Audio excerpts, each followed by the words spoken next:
I request all the coming students to sit in the front.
I request everyone to stand up as we welcome our guests with a round of applause.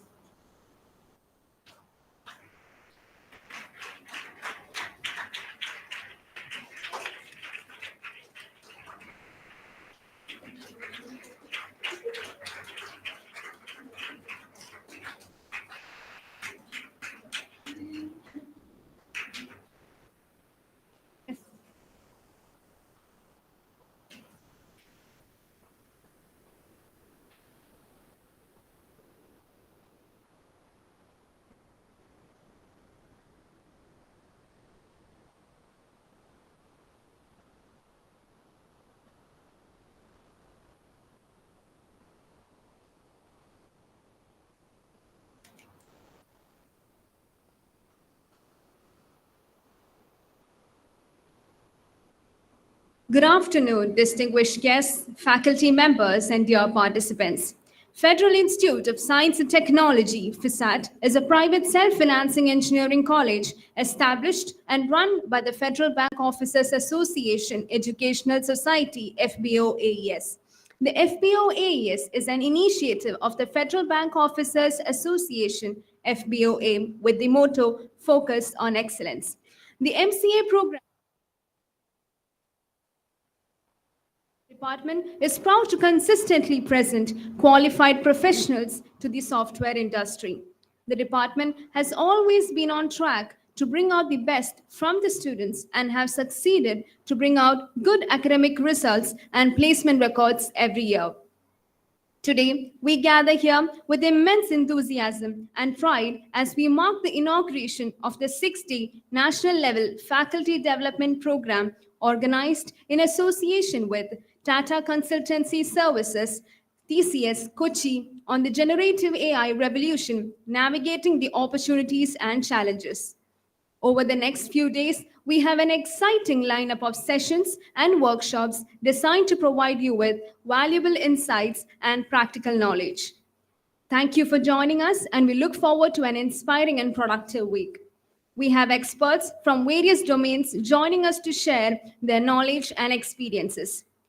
To begin this auspicious occasion on a positive note, let us invoke the blessings of the Almighty. I request everyone to kindly rise for the prayer.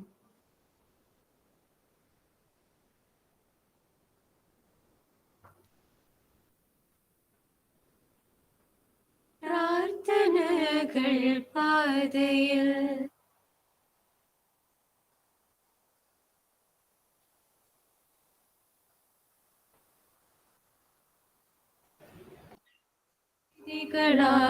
ണം പുണ്യവഴികളിലൂടെ നാം യാത്രയെന്നും ചെയ്യണം.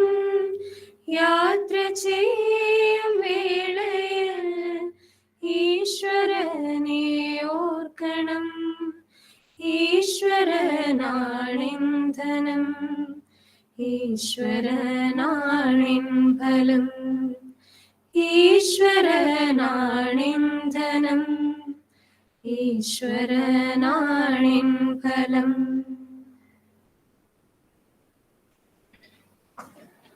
Thank you. Today, we have the distinct privilege of hosting a person whose expertise and guidance have been instrumental in shaping the future of MCA program in our institution. Dr. Deepa Mary Matthews brings with them a wealth of experience, expertise, and passion for advancing the frontiers of computer applications. Their leadership and vision have undoubtedly been instrumental in shaping this program into what it is today.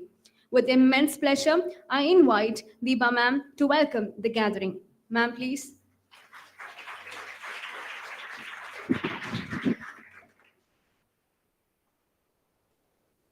A very warm good afternoon to one and all. President of the meeting and Honorable Chairman of FISAT, Mr. Shimit Pia. Distinguished Chief Guest of the Day, Mr. Robin Tomey, Innovation Architect and Social Impact Leader of TCS Kochi. Ms. Ashida Menon, Region Head of Academic Interface Program of TCS Kochi. Respected Principal, Dr. Jacob Thomas V. Vice Principal, Dr. Mini Pia. Dean Academics, Dr. Unika Taji. Program coordinators, Ms. Senu Abi and Dr. Shaina KU, heads of other departments, faculty colleagues, and dear participants of the program. On behalf of the Department of Computer Applications of FISAT, I am delighted to welcome you all to this 6-day national level faculty development program on the generative AI revolution, navigating the opportunities and challenges, organized by our department in collaboration with the TCS Kochi. FISAT has been designed and developed as a center of excellence in professional education, guided by our motto, focus on excellence. In recognition of our institute's academic achievements and overall growth, FISAT has been accredited with an A+ grade by NAC, and all the UG programs have earned NB accreditation.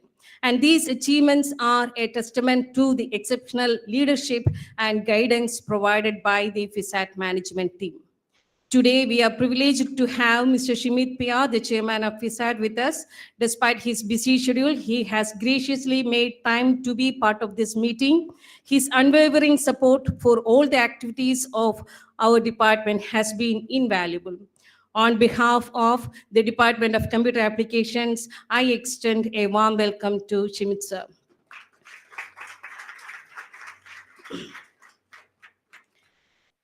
As we know, the world of education is a constant evolution, and it is vital for faculty members to stay updated with the latest trends and developments. Each year, the Department of Computer Applications of FISAT organizes FDP programs in emerging area. This year, we have chosen to delve into the various aspects of generative AI. AI, as you know, it's already making a significant impact in our lives and work. Many of you might be familiar with the latest AI trends, such as the different variants of generative AI.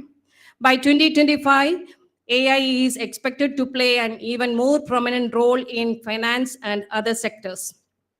TCS, as a leader in AI innovation, has partnered with us in organizing this program, and we hope that this event will offer a deep dive into the generative AI technology.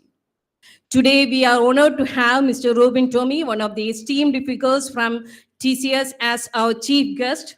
Mr. Robin is the innovation architect and social impact leader at TCS Kochi, as well as the co-founder and chief digital advisor of Inclusive Organization Foundation, vice chairman of IEEE RIS Kerala section, and a TEDx speaker. He is deeply passionate about empowering people with disabilities and neurodiverse individuals on a global scale. And his remarkable contributions have earned him the Universal Design Award from the National Center for Promotion of Employment for Disabled People. I'm very pleased to learn that our BTech CAC students are also involved in the socially committed projects in collaboration with the Inclusive Organization. On behalf of everyone gathered here, I extend a warm welcome to our chief guest, Mr. Robin Tomey. Welcome, sir.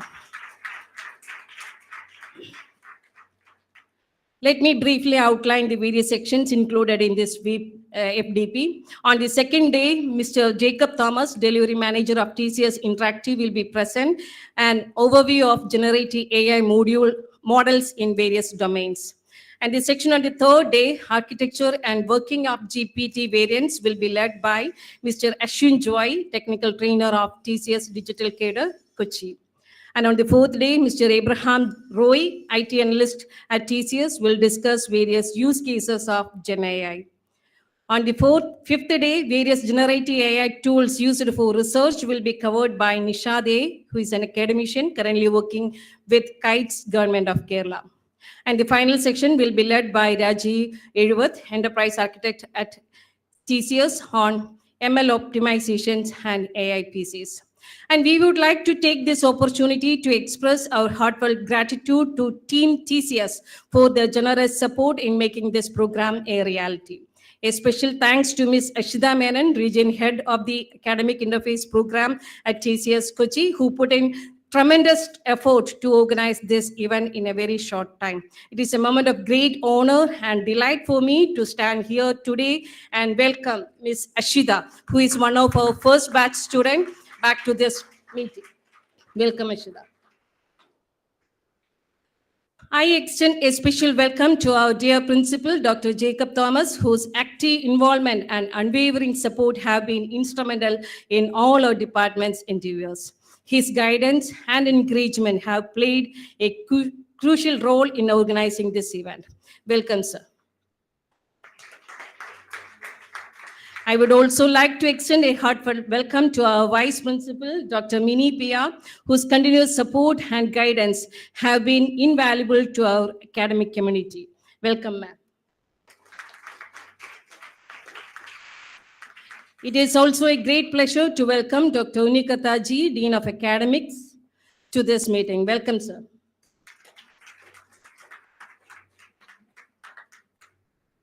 I warmly welcome the FDP coordinators, Ms. Senu Abi and Dr. Shaina KU, who took the initiative and worked tirelessly to make this event possible.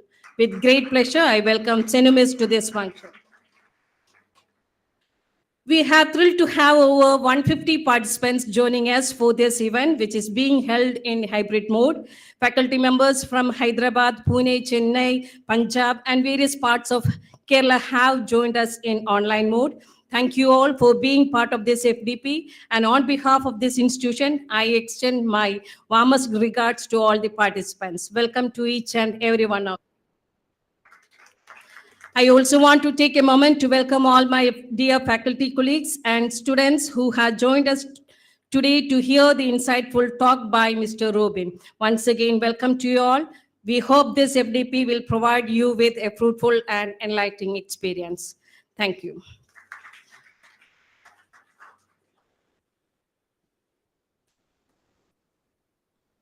Thank you, ma'am. Now, I welcome Dr. Deepa Mary Matthews to this program.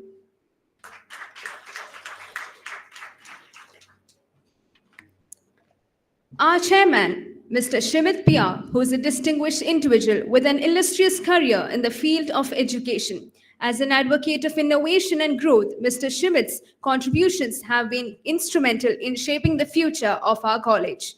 And we are privileged to have such an accomplished leader among us today. Without any more delay, I extend a heartfelt welcome to you, sir, and invite you for the presidential address. Sir, please.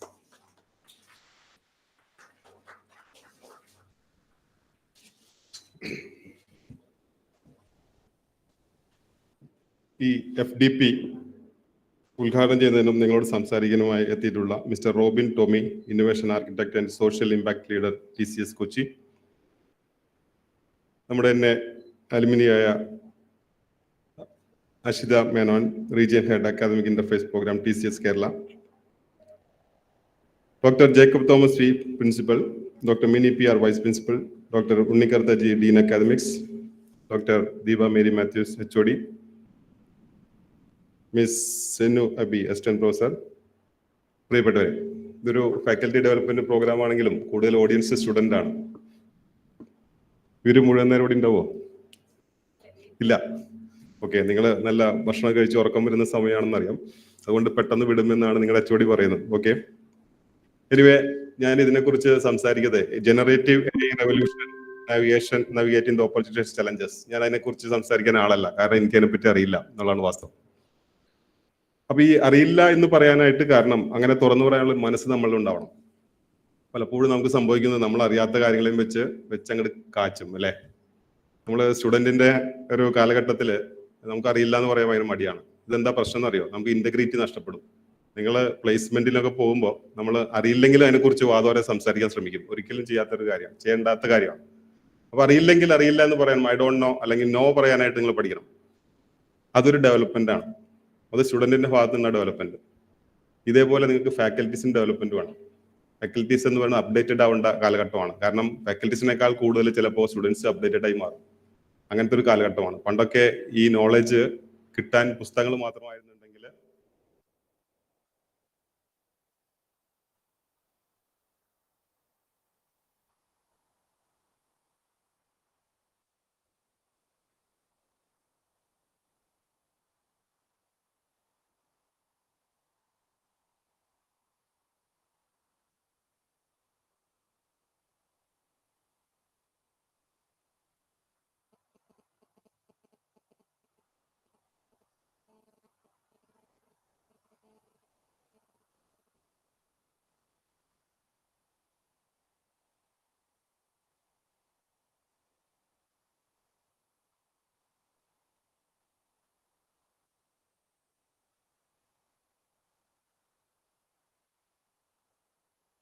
Educational leader. I would like to welcome our principal, Dr. Jacob Thomas Wee, whose unwavering dedication has been the driving force behind our college success. Let me welcome Sir for the principal's message.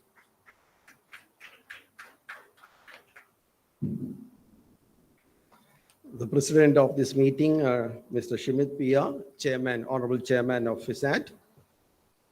Chief guest of the day, Mr. Robin Tommy, Innovation Architect and Social Impact Leader, TCS. And our proud alumni, Ms. Ashida Menon, Region Head Academic Interface Program, TCS. Mini Ma'am, Vice Principal FISAT, Unikata Ji, Dean Academics, HOD Diba Miss, Senu Miss, faculty members, staff members, and my dear students. Good afternoon to each and everybody who are actually attending this particular program, online as well as offline. As you know, generative AI is coming up like anything in this era, and it is rapidly evolving in the technological landscape. It is very much crucial for each and everybody to update and to stay ahead of the curve. The emergence of AI, which has revolutionized in all fields, and it has also putting a big challenge in education and research field. The faculty development program designed to empower all of us with the knowledge of skill necessarily to integrate Gen AI with our teaching, research, and academic process. I remember one of that workshop we have conducted exactly a year back in Trivandrum, the different aspects of JI in teaching learning process, in which one of the speaker has very specifically, categorically mentioned two things I remember, if I am not wrong. One is AI or ChatGPT. What is? The AI results are actually machine learning. Its output is actually machine learning output. It doesn't have any logistic or any mind or any soul in it. But what teachers we are actually teaching is actually teaching from the heart, not from the brain. The second thing, he mentioned that we cannot ask, as a teacher, we cannot ask questions to what is known as to ChatGPT. In vice versa, in ChatGPT, we can only ask questions to what is known as ChatGPT. ChatGPT never asks questions back. That's a main difference. So my suggestion is that as those who are attending this particular FDP, you should start asking questions to us, then only we can able to improve.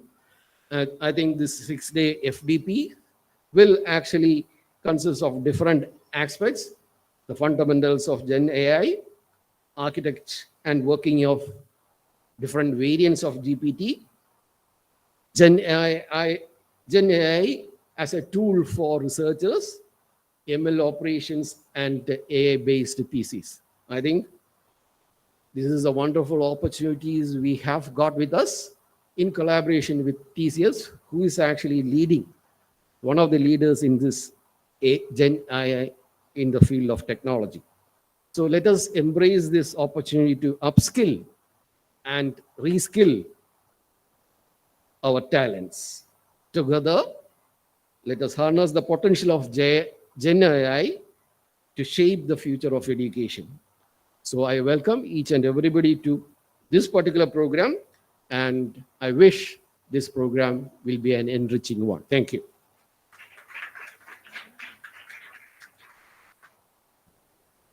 Thank you, sir. It is a great honor to welcome Mr. Robin Tommy, a true trailblazer in technological innovation and social empowerment, recognized among the top 100 global thought leaders and influencers. Mr. Tommy leads transformative projects at Tata Consultancy Services and serves as Chief Digital Advisor for the Incalsys Foundation. His visionary work continues to shape the future, blending technology with a mission for inclusivity and empowerment. We are privileged to have him with us today to deliver the inaugural address. We are about to commence our event by lighting the lamp of knowledge and wisdom. Please join me in extending a heartfelt invitation to Mr. Robin Tommy to light the lamp and deliver the inaugural address.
Distinguished people on the dais, and my beloved, vibrant community that is out there, people sitting here, listening.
How our collaboration with FISAT started.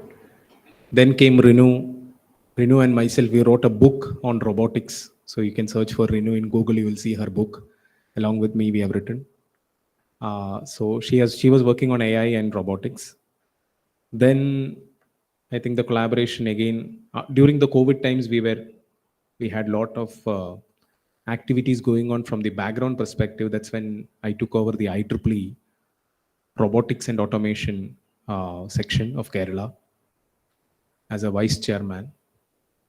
So that's when I met a lot of people, Mr. Bijoy here, and a lot of, I think, computer science department. When we were building robots, and also we were trying to understand, okay, how more and more internships can be provided from a perspective. That's where we have a lot of internships going on. And that's the time I think a lot of collaboration started. So one person today, I was just calling him Jos Ben. Actually, he's traveling day after tomorrow to US to start his PhD. He's a student just last year who passed out from FISAT.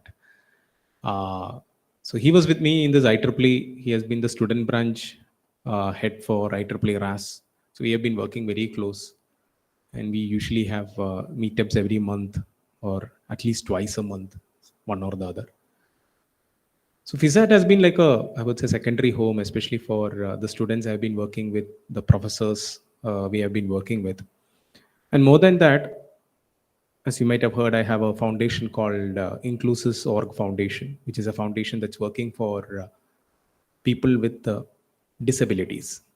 So when you say disability, it is neurodivergent disability, children with autism, cerebral palsy kind of things. So actually, I have a school very nearby here in Angamali, which is called St. Alfonsa Vocational School, where we have 100 children. And the most heart-touching connectivity with FISAT is that the last year, we had one batch doing internship from FISAT in that school, developing technology for them. And I think that's one of the most fantastic collaborations which I had with FISAT, especially when people start understanding the importance of inclusivity and diversity. So I think that's one of the collaborations which we always had. And after that, we had an IEEE event happening here. That's what I was just talking to Mini Ma'am, where there was a one-day event which was exclusively conducted for people with neurodivergent disability or intellectual disability. It was a fantastic program. We had a lot of people visiting from multiple parts of the state to be a part of this event. So, as told, it's a fantastic institution. And thank you, Ashita, for inviting me. Thank you, the FISAT team, for giving me an opportunity coming here. Being on the topic today, generative AI, as you all know, it's a hot topic today. And look, my talk will be mostly on how this is helping people side of it, society side of it, and basics of the technology and stuff.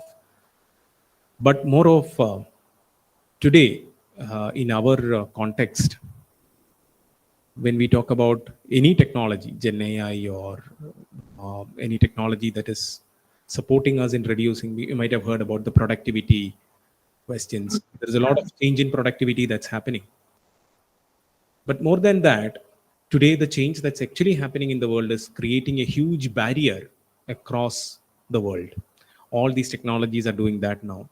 So what we are trying from TCS perspective is how we can reduce that barrier and how we can bring in a change in this entire institutionalization perspective.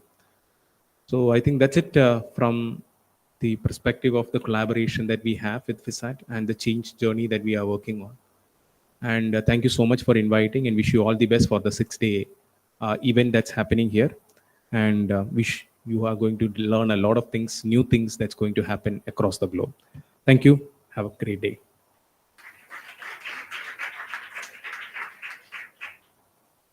Thank you so much, sir. Now, I would like to welcome Ms. Ashida Menon, Region Head, Academic Interface Program, TCS Kerala, and an alumna of the 2006 batch to speak a few words. Ma'am, please.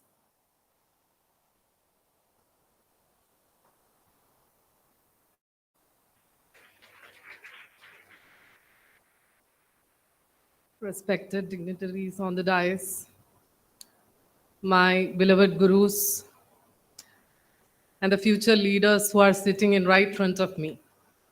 Shouldn't I call you like that? Future leaders? Yes? Yeah, definitely yes. So, good afternoon, everyone.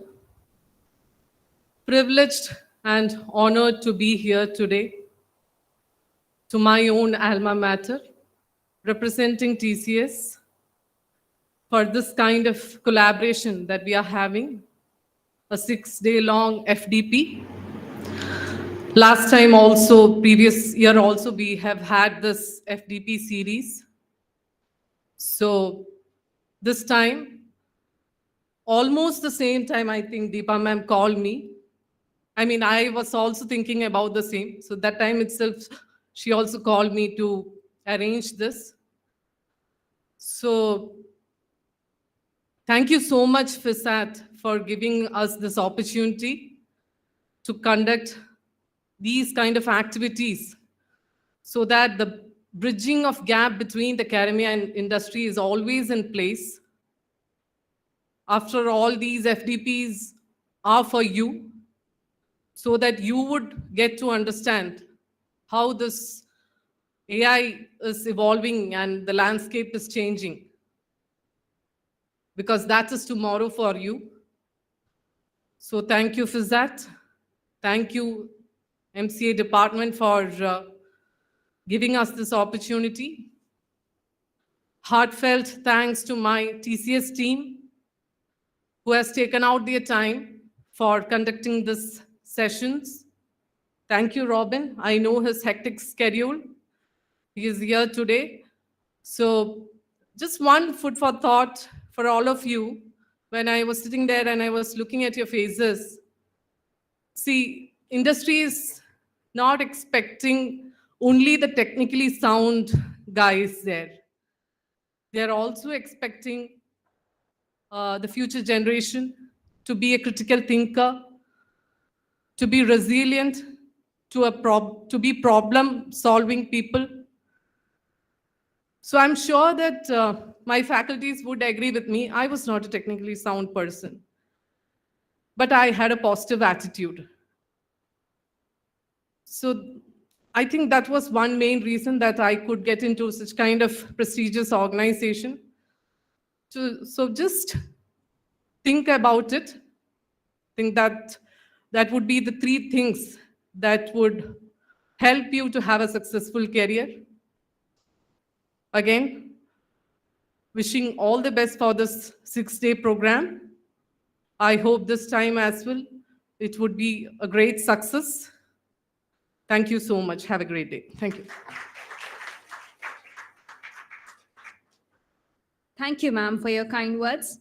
Next, I would like to welcome Dr. Mini Pia, Vice Principal, who has supported us in all the activities. Your commitment to academic excellence and student success has left an indelible mark on our institution. Ma'am, please. Respected dignitaries on the dais, my colleagues and dear students and the participants of this FTP. First of all, I congratulate you for taking the pains to organize this 6-day FTP in collaboration with TCS, and that too on a very relevant topic of generative AI. Working quite a lot and I'm sure TCS will also put in a lot of effort to ensure that your sessions planned are very useful. Please make use of all the opportunities, and I'm sure you will get very good insights into this. I congratulate the organizers once again, and I wish you all the best. Thank you.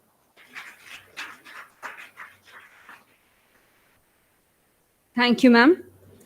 Now, we would like to present each of our esteemed guests with a token of appreciation. This memento serves as a symbol of our gratitude for support, dedication, and contribution to this event. I invite Mr. Shimit PR, our chairman, to come forward and present the memento to Mr. Robin Tommy with a special token of appreciation. Sir, please.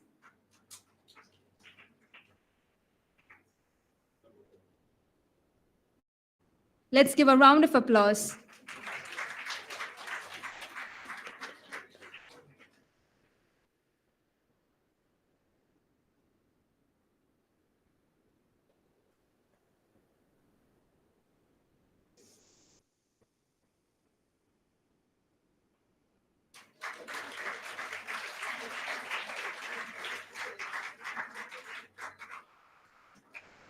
Thank you, sir.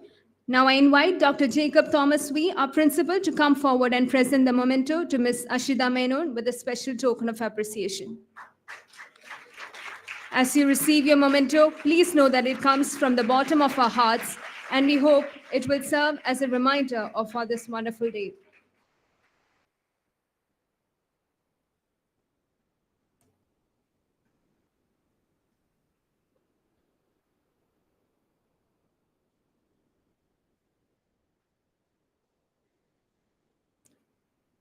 As we come close of this inaugural ceremony, I would like to invite Ms. Senu Ebi, Assistant Professor in the Department of Computer Applications at FISAT, to deliver the vote of thanks. Ma'am, please.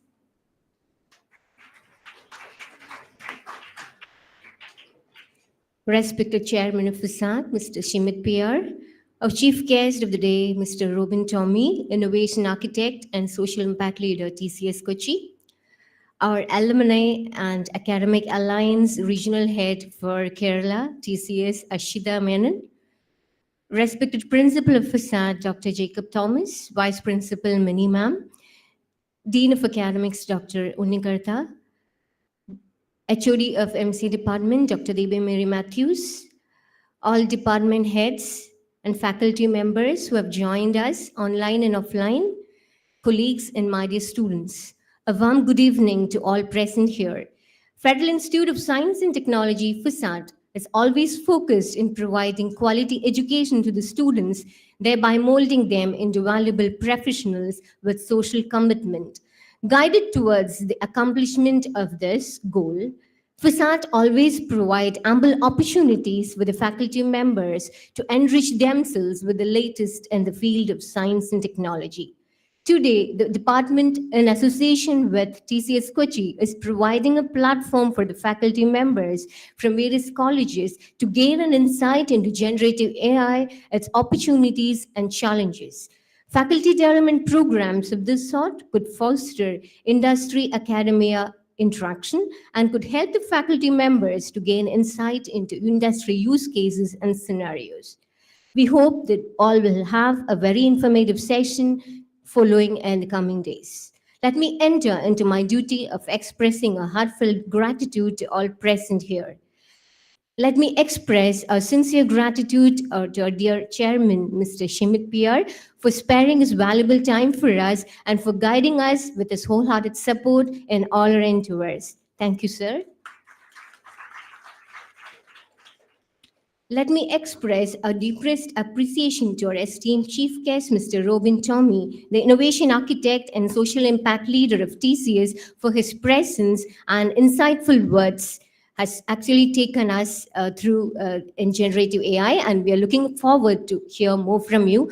Thank you, sir, for your valuable presence and sparing your time for us. I'd like to express a sincere thanks to Ashida, a student of 2006, the first batch of MC. I'm very delighted to thank you, Ashida, for associating with us and taking all initiatives to get the resource persons for all 6 days to handle the workshop on generative AI. Thank you, Ashida, for your presence and for all the efforts taken towards this particular faculty development program. I'd like to express a sincere gratitude to our dear principal, Dr. Jacob Thomas, for all his guidance and for supporting us throughout and all the arrangements towards the smooth conduct of this faculty development program. Thank you, sir. I'd like to thank our dear Vice Principal Mini Ma'am, who's always with us with her wholehearted support and guidance and all our endeavors, whatever it may be, faculty development program or accreditation, whatever it is, she's with us always with her support and cooperation. Thank you, ma'am, for your valuable presence. Dean of Academics, Dr. Unikartha sir, is always with us with his guidance, and he always supports us and provides us all advices in all our endeavors. Thank you, sir, for sparing your time and being with us in this faculty development program. Further, we are very grateful to our head of the Department of Computer Applications, Dr. Debe Mary Matthews, for guiding us, and she has taken all pain in organizing this workshop and guiding us all way throughout the workshop. Thank you, ma'am, for your valuable presence and for guiding us throughout the conduct of this faculty development program. Let me express a sincere gratitude and thanks to all the faculty members who have registered for this faculty development program and is joining us online and offline. I also sincerely thank all faculty members, the administrative officer, teaching and non-teaching staff of the FISAT for their valuable support and cooperation. I'd like to express a sincere thanks to all my colleagues for taking pain and hard work in working with different committees so as to conduct this faculty development program in this fashion. Thank you all my dear colleagues. Last but not the least, I thank all my dear students for your valuable presence, and thank you all once again. Thank you. Thank you, ma'am, for expressing our collective gratitude. Finally, to conclude this inaugural ceremony, I request everyone to rise for the national anthem.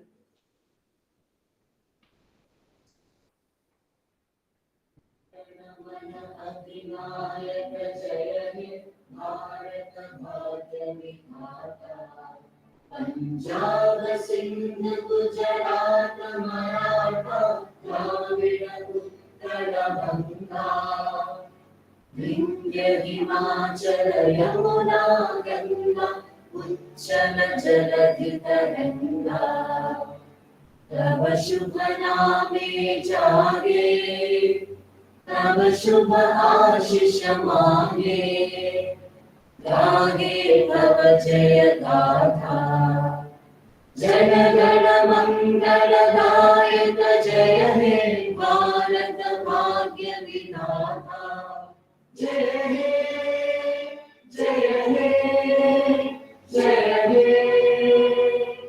जय जय जय जय हे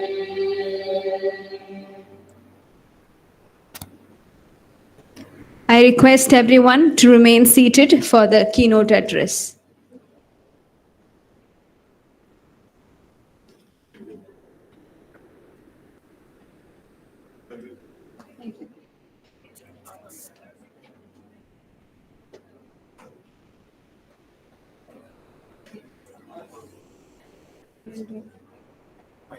Okay.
I hope everyone is seated and ready for the keynote address.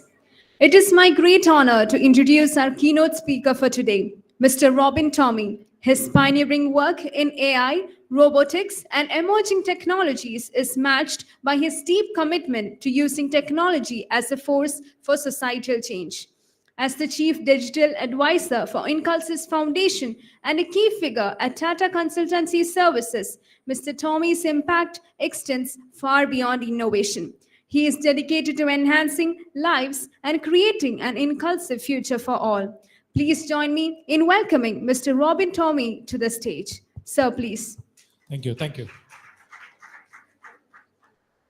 I know that this is not the right time to speak to a crowd. നമുക്ക് എല്ലാവർക്കും ഒന്ന് എഴുന്നേറ്റ് നിൽക്കാം. Just had your lunch, a long session. So just raise your hands, both the hands up. Okay? And just wave. Say hi to your friend, opposite side. Okay? Okay ആണോ? ഇനി ഉടനെ ഉറക്കമൊന്നും വരത്തില്ലോ അല്ലേ? എന്ന് പ്രതീക്ഷയോടുകൂടി നമുക്കിരിക്കാം. So whatever you try to do now, you know what are you trying to do? എന്താ നിങ്ങൾ ചെയ്യാൻ ശ്രമിച്ചത്? I believe all of you understand Malayalam. അല്ലേ? Okay. So what were you trying to do when you raised your hand and you gave a hi to each other? You're trying to not only, it's not respecting each other, you're trying to make sure that you just took a commitment that I'm not going to sleep for the next 1 hour at least, okay? That was what we were trying to do. But this is one thing which I wanted you guys to try out, which almost 25% of the human population is not able to do today. നിങ്ങളിപ്പോൾ ചെയ്ത കാര്യം 25% ആൾക്കാർക്ക് ചെയ്യാൻ പറ്റാത്തൊരു കാര്യമാണ്. ഇന്നത്തെ human population ലോകമെമ്പാടും എടുത്ത് ഇന്ത്യയിൽ മാത്രം എടുത്തു കഴിഞ്ഞാൽ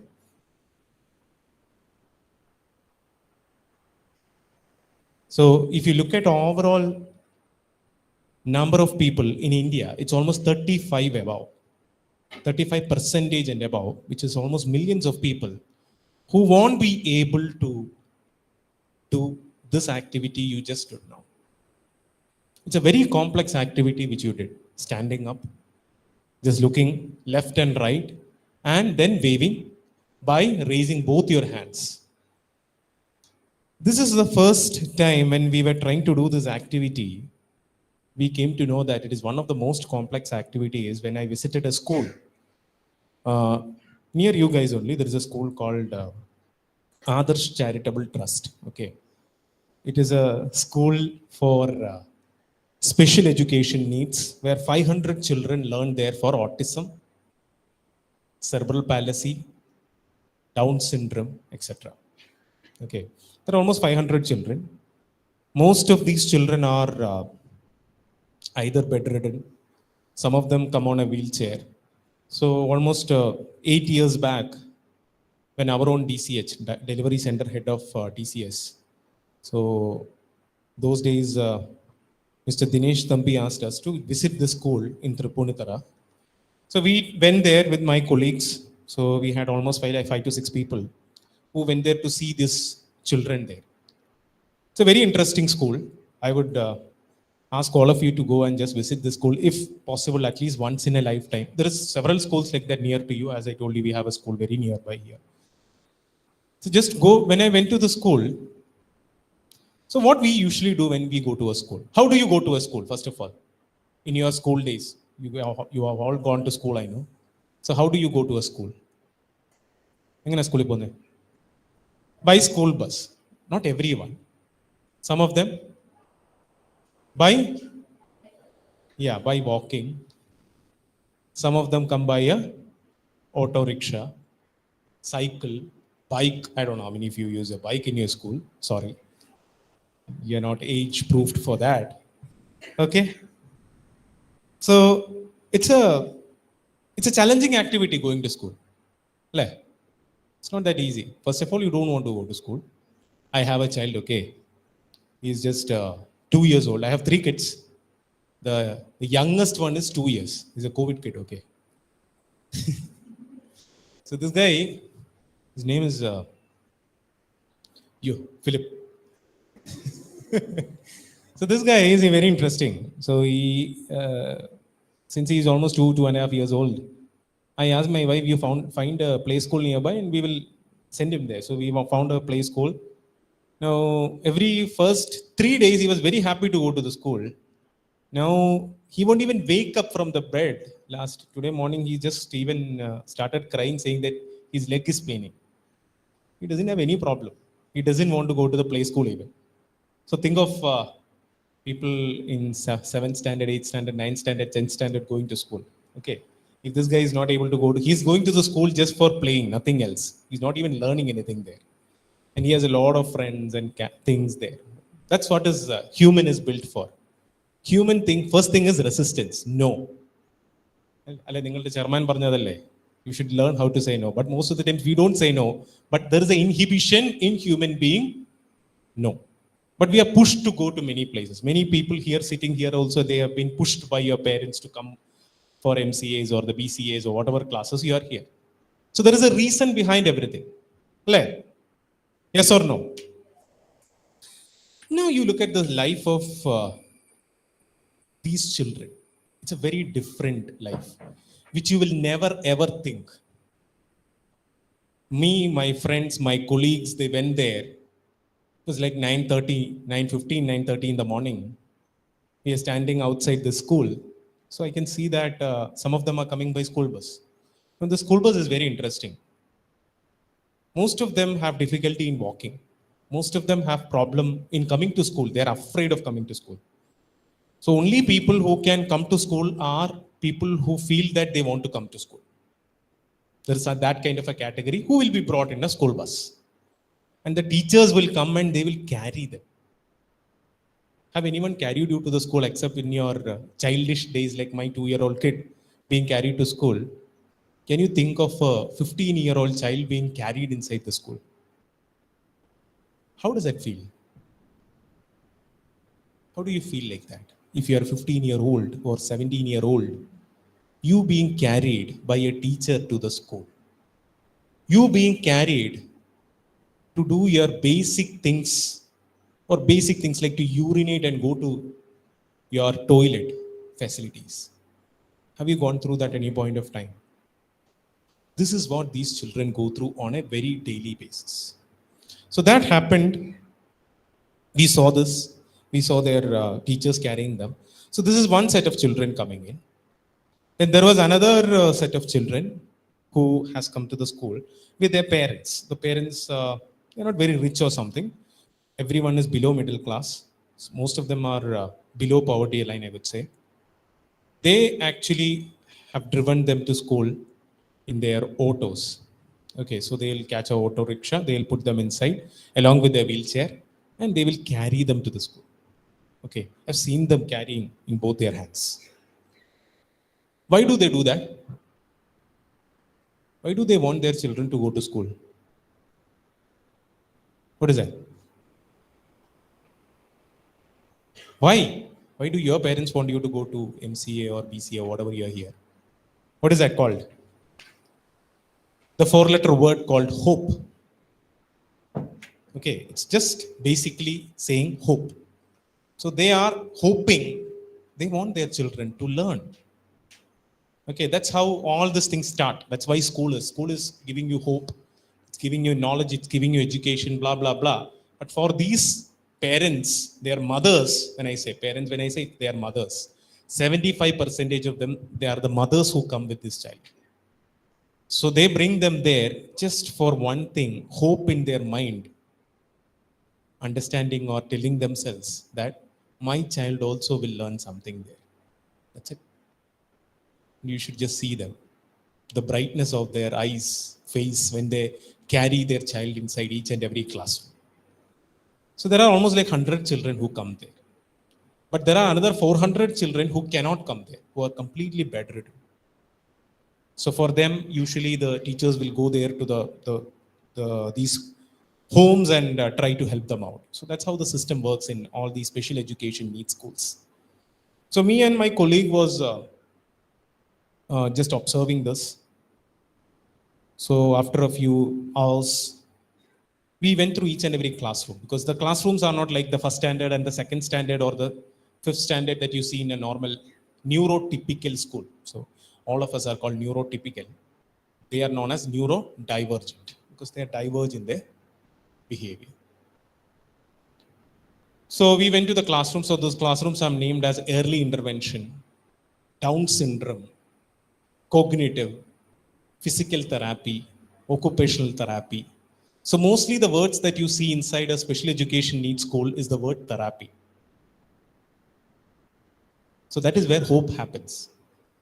No, therapy gives you a hope that I might come back at some point of time to a life which all others like us live. That's what is the parents are looking for. Okay. So it was like almost like 10:30, 11 in the morning, if I remember rightly. We could hear a huge crying sound from one of the rooms. So me, my friend, we just went to this room.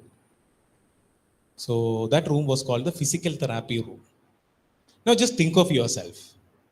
You met with a small problem or a small hairline fracture. You're going through a therapy process, physical therapy process. You know, it's very, very, very painful process.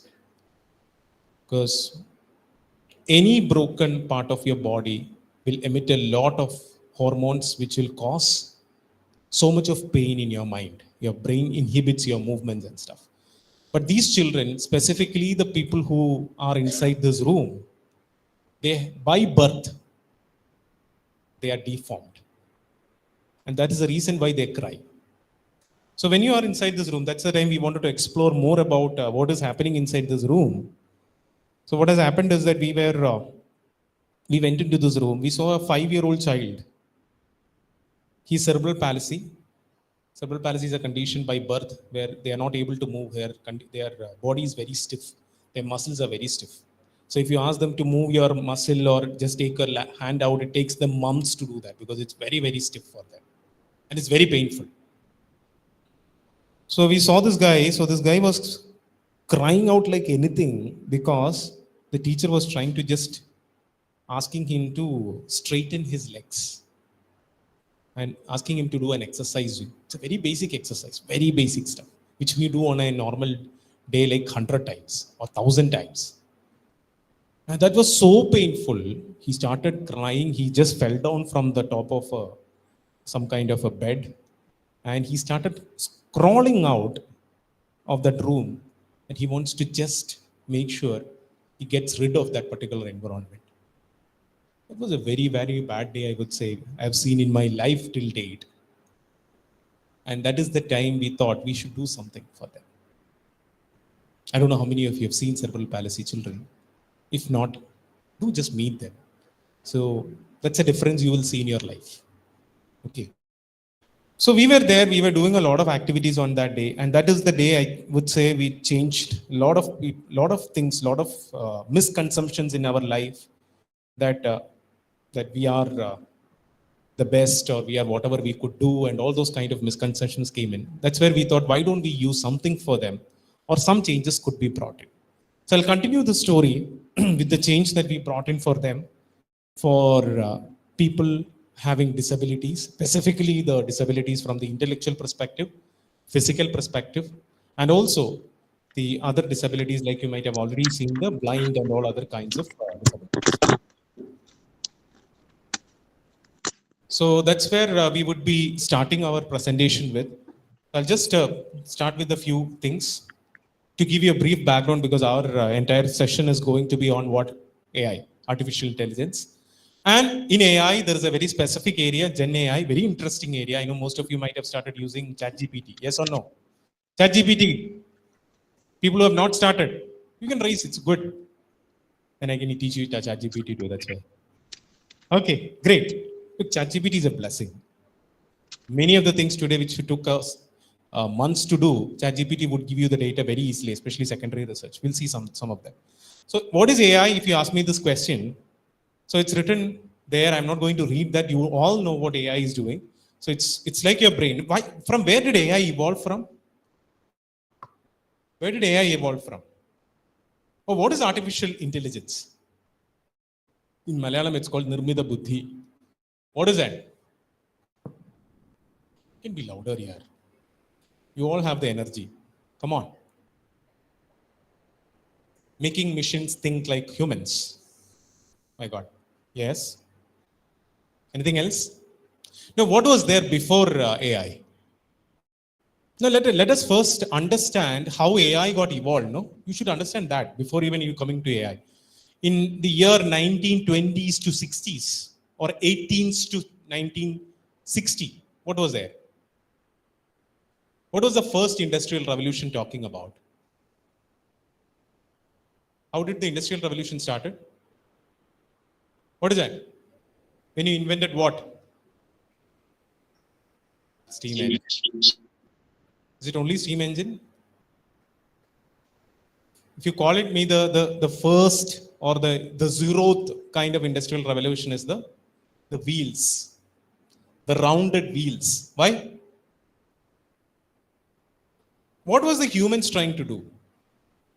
What are actually humans? What do humans want? What? We want to make things much more easier. Yes or no? Yeah. So what did wheels do? Or that circular structure of those days do? They started transportation. Transportation is very important in our life. No? You have to move from one place to another place. Can you walk from one place to another place every time? So that you don't have, because transportation brings in communication. Communication brings in what?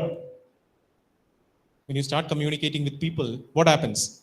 Trade happens, business happens. Okay, so a lot of exchange happens. The system gets built, social connections get built, and that's how we improve ourselves. So I would say the first industrial revolution is the discovery or the invention of the wheels. Then came what? So you got the wheel, you have the bullocks started moving with the wheels. What did they started transporting? Goods. Okay, those days were barter system. You know what is barter system, no? So majorly you exchange things for things. Okay, food items for something else like that. Then what happened? Then what did he understand? Or what did humans stop there? No. Then what happened? They invented what? Cash. My God, don't say that. Cash is not an invention. It's a kind of mechanism. Anything else? So you started moving. You started using all those stuff to move. But is that more than enough for us to do things? You told one major thing that happened, no? Make things easier. Is everything easy to do? So what should happen if you need to do things much more easier? What needs to be invented? Automation. Okay, that things should start getting automated. What is the meaning of automation? If you take an industrial setup today, okay, most of the things are getting automated. No, it's not that everything everywhere humans beings are needed. And the first step of that automation was the steam engines. Yes or no? So why steam engine? You started transporting things on a wheel using bullocks in small quantities. Now you need engines. You need bigger stuffs to be transported. Can everything be transported by a block or a human? It's very difficult. So that is where engines came in. 2 strokes to 4 strokes or the n number of stroke engines that came into the market or the system got invented to moving things in larger quantities. Is that it? Is it done there? You know what is the major invention in this world? What is the major invention that actually changed whatever you sit in this room? Most of this thing is actually driven through that invention. What is that? Electricity. But there is a core thing behind electricity which is called the energy. Okay, it's a form of it. Anything else? Motors. The motor world. Okay, especially the induction motor. Do you know that all these ACs work on induction motor? All the fans work on induction motor. Everything that you see in and around that systems are getting processed, they are due to induction motor. That's one of the inventions that changed the world. Okay, why? Why induction motor is so important? Your fridge, if you have to cool something, you need motor in that. You know that? Washing machine, they are all automation, but they won't work without this basic concept of a motor. Okay, so you have to thank Nikola Tesla for that particular invention, which is called the motors, especially the induction motor. There is a humongous amount of research that's happening across the globe. Like all this we talk about the AIs and stuff, they're all connected back to some or the other kind of a motor technology at some point of time. We can debate on that, but that is. Because if you see the AI-driven vehicles, finally, without an induction motor, they will never work. Okay, we talk about all electric vehicles. Okay, Tesla and everything. The core component is that more than AI is the motor technology or the induction technology, where AI is actually augmenting the capability of a human in that. So that's how systems got developed. Okay, so then came what? What was the next revolution? So you have the motors, you have automation happening. So industry is getting set up. People started getting jobs. Then what? Then came electricity. Okay. Because initial things were running on what? Coal or different kinds of what kind of energy? All these kind of energy which is non-renewable sources. Okay. Even electricity is also kind of a non-renewable, but most of the electricity we see is renewable because of the hydroelectric power stations. So there is a huge invention or a heavy invention that came in, or very huge change that came in is the electricity. Then what? The fourth industrial revolution. What is that? The data, the internet. Okay. And today we are on 4.5 or 5. Again, there's a huge debate going on, which revolution we are on, which is the AI. Why? So you have electricity, you have engines, you've discovered everything now, no? You have the, what do you call it? Internet to communicate. You started seeing reels and stuff. So, but what happened finally? There is a humongous amount of data that lies. Now, this data should give you some kind of insight, like the oil that gave insight in the 19th century. Because oil was really required for us to run the engines or any kind of industries. Today, data is actually running because you have uncovered all those kind of technological interventions. So you are in a world where AI or artificial intelligence, which is being derived out of data, and you live in that particular world. So that is where we are from, and that's how AI has evolved, and there's a reason behind AI. And AI is just augmenting all these stuff that we heard. Even if you look at any of the devices today that is existing, AI is just augmenting. And that's why I said AI, as you hear, it's like evolving, augmenting, supporting human beings. And it's not that everything needs AI to work. Yes or no? Your mobile phones can work without AI. But every day you're using mobile phones, there's a component of AI that is there. What is the AI you use on a daily basis? What is that? Instagram. Huh? Does Instagram has an AI in it? Yes or no? Where is it? Which algorithm? when you start seeing reels, there is a psychological AI that's a cognitive psychology AI that plays an important role in that.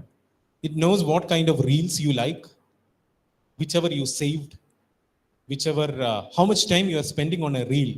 Even you might have seen some of the reels. It will ask, especially when you go to Facebook, are you interested in seeing this again and again? So you click on interest or not interest. Based on that, it will revamp that algorithm, or it will rethink on what is the kind of content to be shown to you. So that's a content AI. Anything else? Have you seen the masterpiece of AI that's happening in your what is that? ChatGPT. ChatGPT itself is an AI tool, so I'm not going into that. But something that is augmenting and is a part of your daily life. I know Instagram, most of you are on Instagram. That's the reason why I gave an example of Instagram. But what is that? Come on, you know. Google Assistant.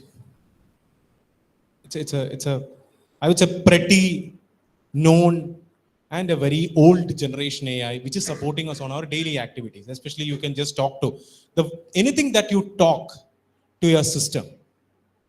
It can be Google Assistant or Alexa or the Siri in your Apple phones.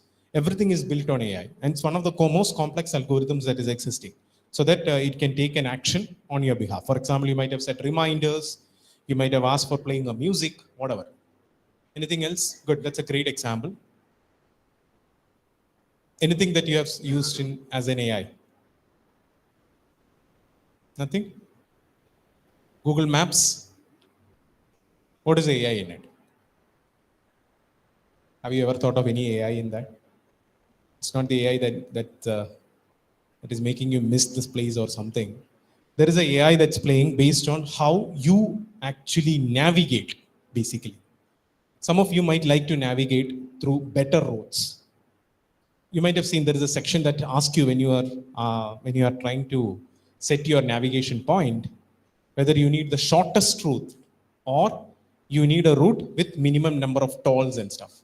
But recent days, they are not asking it because they already know what is your personalized stuff. So they are already recommending it based on how do you usually navigate. So it is actually learning from your day-to-day life. Any other applications? Nothing? Any one of you have used the Google Translate?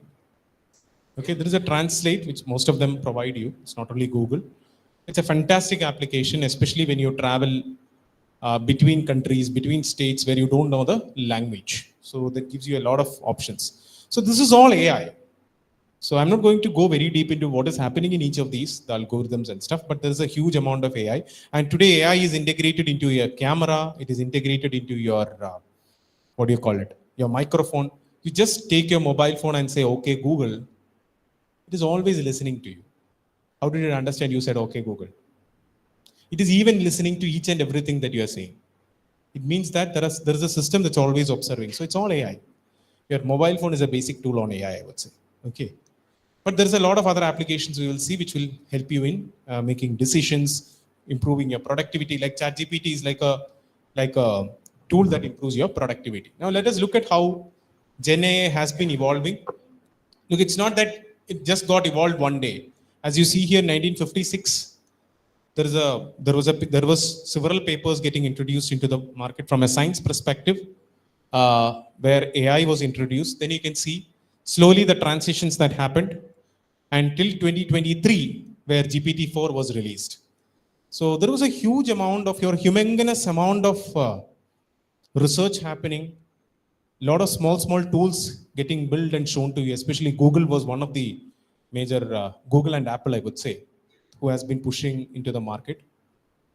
There is a lot of tools that you have been using, but you never knew until ChatGPT came into the market that you were using AI, because that created a huge change in your lives, especially productivity improvement. Now, let me ask you a question. So you have been using AI. So what is the most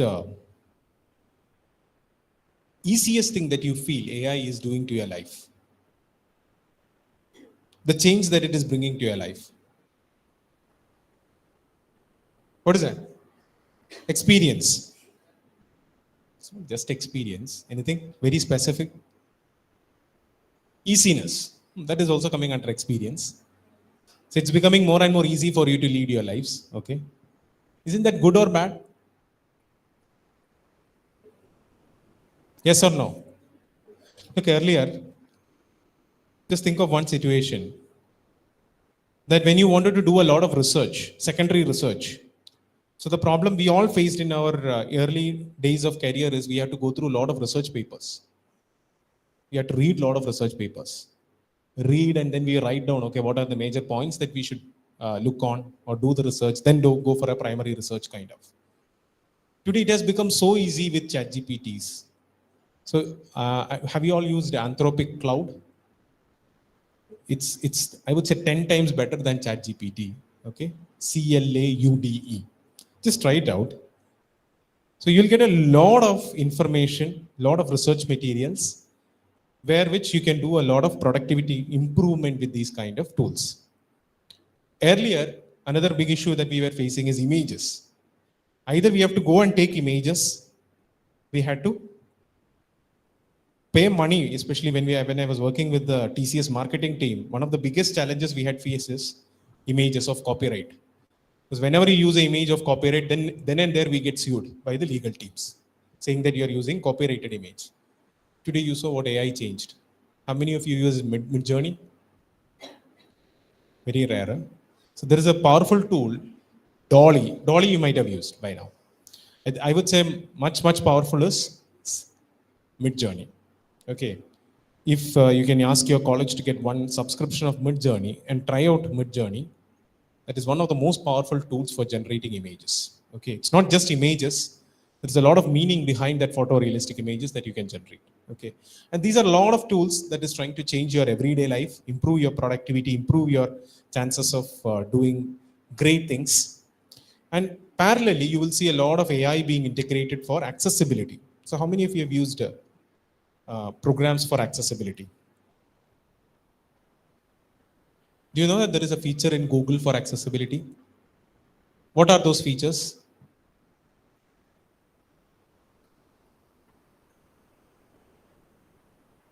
At least one application. You go to the accessibility settings, you turn it on, what happens? There is something called speak out. You know what is that? For people who are blind, what will happen? Can they use the mobile phone just like that? So whenever something comes in, it will just close your eyes, use that application, or you just switch on this application. Then you will understand how Google works, the beauty behind speak out.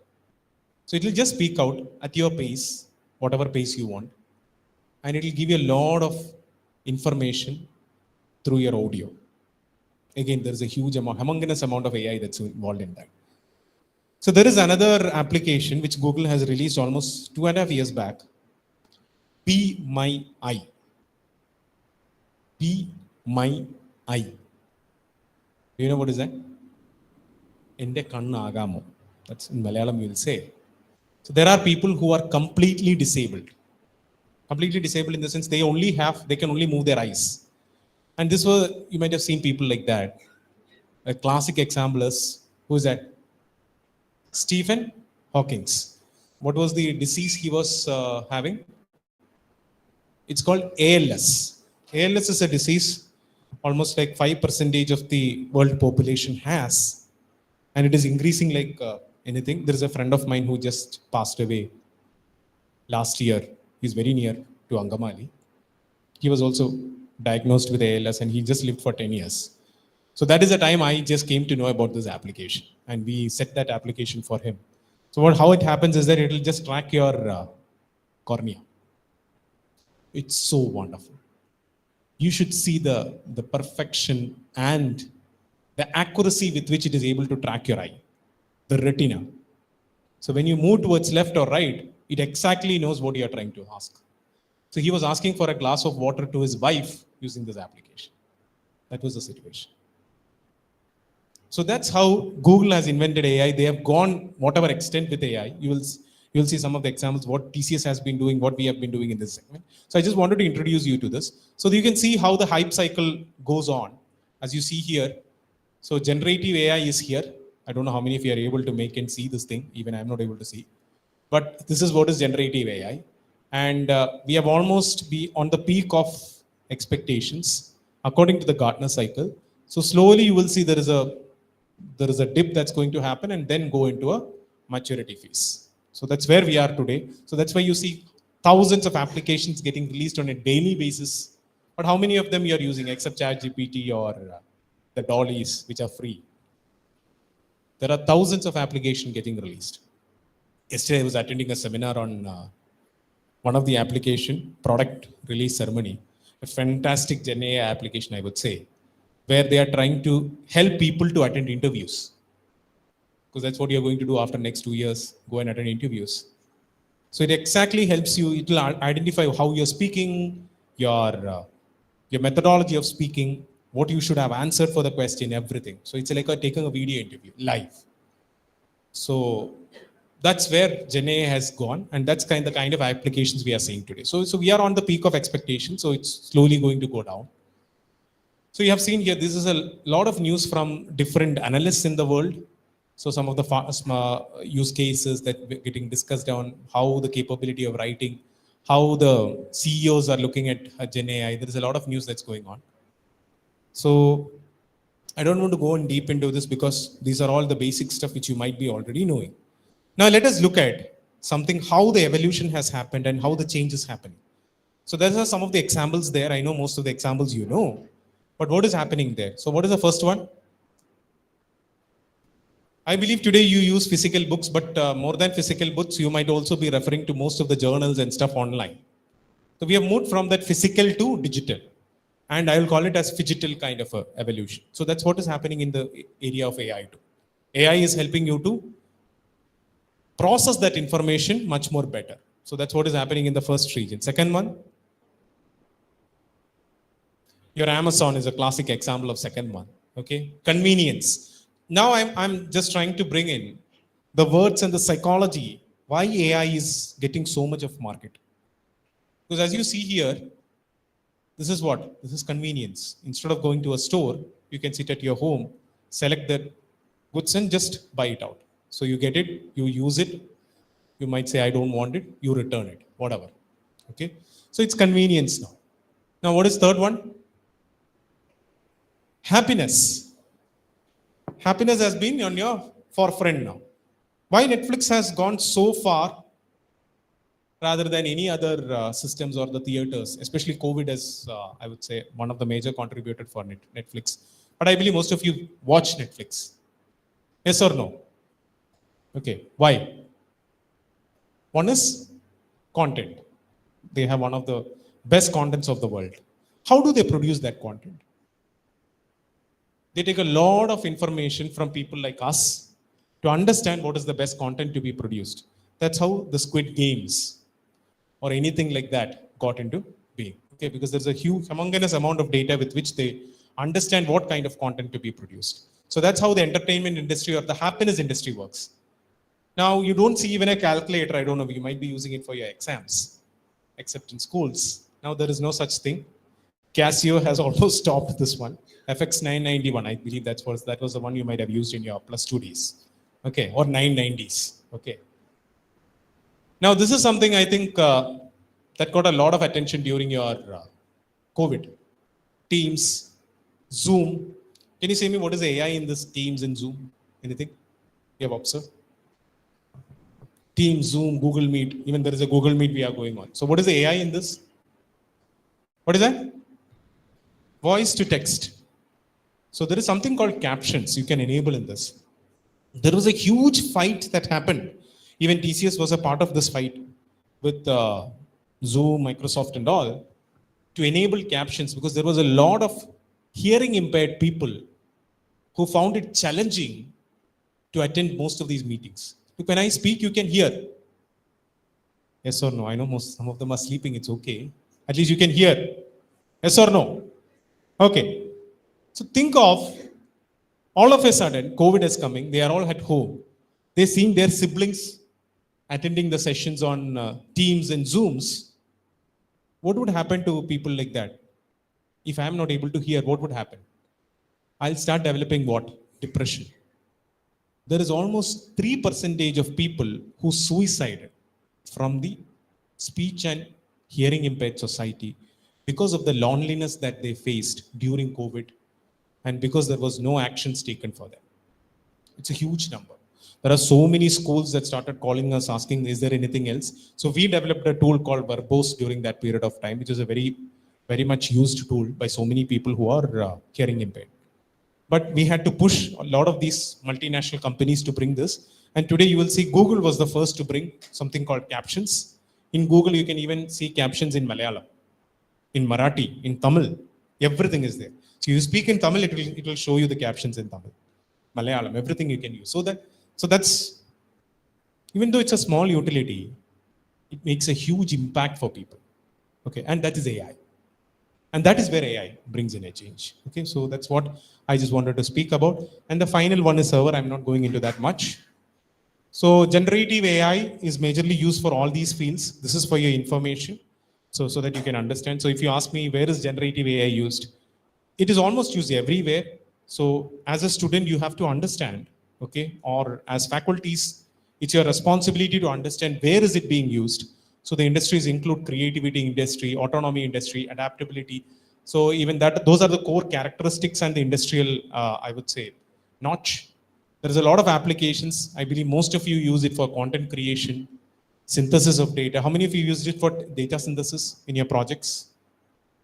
ChatGPT has a very beautiful way in which you can just upload Excel sheet.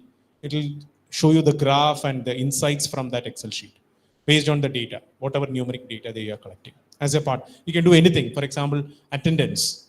How many people are attending this session? So how many people were active? And how many sessions they have attended? All this information you can just provide to ChatGPT as a Excel sheet. It will give you all the insights. So that's the kind of things that we do, and some of the examples are given here. Now, where is Gen AI being used? So you can see here it is being used for identity protection. Very important. What do you mean by identity protection? So today it's a very hot topic, identity protection. And it is known as PII, personal identifying information. Do you want to sell your information to someone? So what happens if your information goes out? We might say that it is not useful for someone, but it's not like that. People use this for processing the data and finding out the trends and stuff.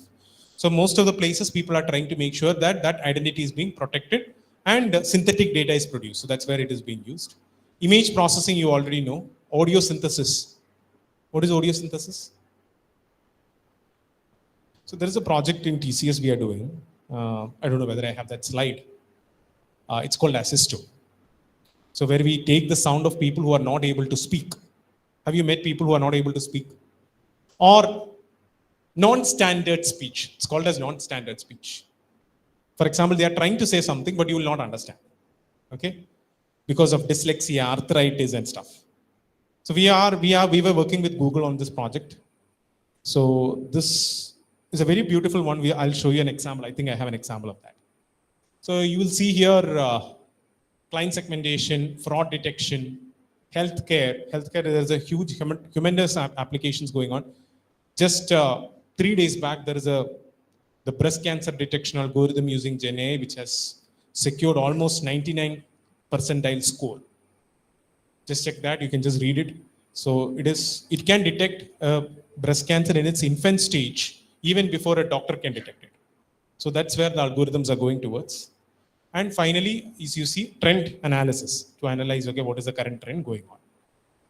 So this is the landscape. I'm not going very detailed into it, but you can see how things are going to change by 2025. A lot of people have started using the AI, and this is the United States by industry, from manufacturing, for marketing, how consultation, technology, because you will all get placed in one of these industries. So most of the places Gen AI is being used. So you should know the basic tools, you should know the basics of it, so that you understand what is happening where. And you can see how the adoption of ChatGPT came in. In how many days? Can you see the number there? It's 5 days. Within 5 days, 1 million users were enrolled into ChatGPT, which took 3.5 years for Netflix, which almost took 2 years for Twitter, which almost took 5 months for Spotify. That's the change. So things are becoming more and more difficult for us. So it's a very competitive world. So if you don't know it, you will be at the back wagon. It will take time for you to get into the system. So understand it, embrace it, learn it. That's it. So that's what I just wanted to show you. There are some challenges. I think there is already ethical challenges being discussed. Rajiv is going to take a session on that. So I think most of the safety, security, everything will be covered in that, because today most of the data is available with ChatGPT. You just go and search in ChatGPT about Robin Tommy. You will see that it starts talking about saying that this guy was here, this guy was there, because it has all the data. It is getting data from all the systems now.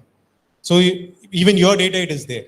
Just check it. Okay, if it has trained with that data, it is there. Facebook data is there.